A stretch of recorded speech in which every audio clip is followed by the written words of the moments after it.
Today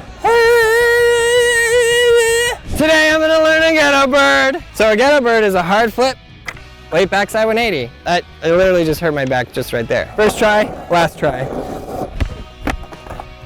Second try.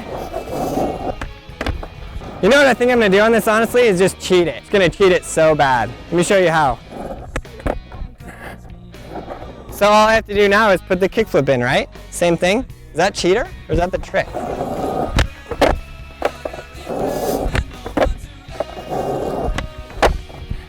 It's so weird because I have to like. Okay, Aaron.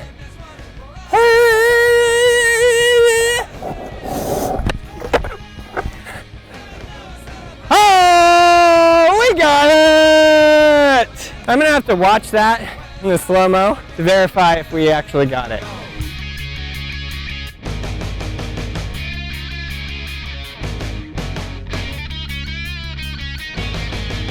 I'm gonna give it 3 more tries just to see if I can do it.